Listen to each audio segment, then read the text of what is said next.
Good morning mga lods, mga idol. Ngayong araw ay araw ng paggala kasama ang pamilya, kasama ang mga kids at para makapag-ikot-ikot at magpalamig na kung saan sa SM.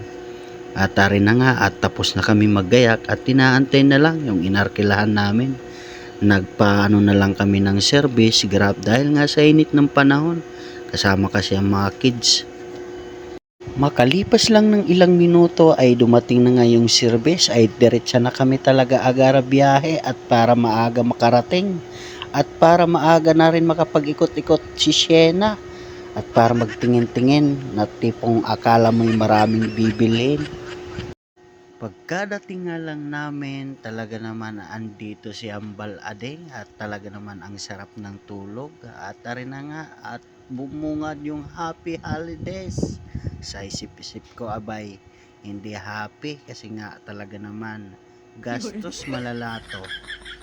Pagkapasok nga lang namin sa loob ay arin na nga si Ambal Ading ay nilagay na sa stroller at wala na ngang kibo-kibo dahil nga talaga ay unang sampa niya at gala at maya maya lang ay nakaiglip na nga at bigla naman ay pumalit si Hinging dahil nga ay tinatamad na maglakad. Maglakad ka na ikaw, si Abing dyan.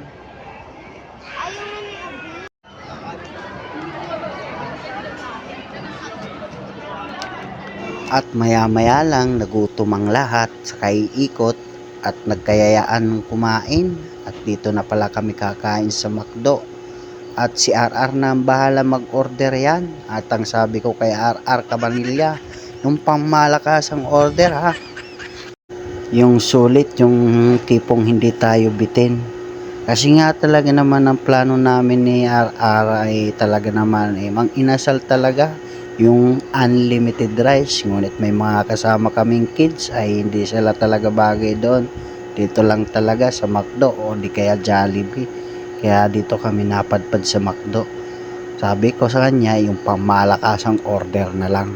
Habang nga ay inaantay namin yung order ay ari pa rin si Ambal Abing talaga ay tulog ng tulog at diretsahan na kami nagagilap at ari nga at nakahanap na kami para may pwestuhan habang inaantay yung order. Kasi nga sa dami ng tao kailangan mo habang inaantay yung order maghahagilap ka na para may mapwestuhan. At maya-maya lang ay dumating na nga yung order namin at diretsa na lantakan at para talaga ano sila kasi nga ay nagkakayayaan na pagkatapos ng kain ay magkedso na sila sa playground. At pagkatapos nga lang namin kumain, syempre hindi muna diretsahan maglaro at naglakad-lakad muna kami, patagtag ng kinain. Tingin-tingin muna kami at dito muna kami sa talaga naman ang ganda ng sound at pakinggan yung mga awiting pang Christmas.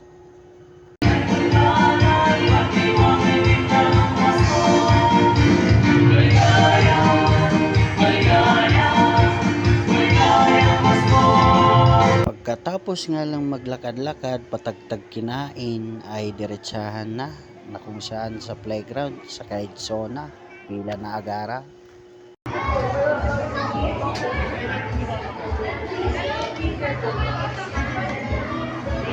Palagay din po yung ng bata dito.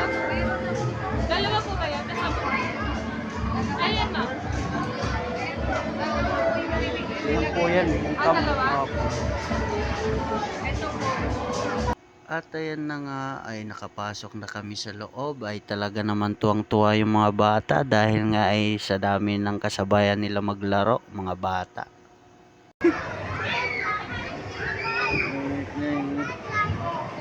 Boy!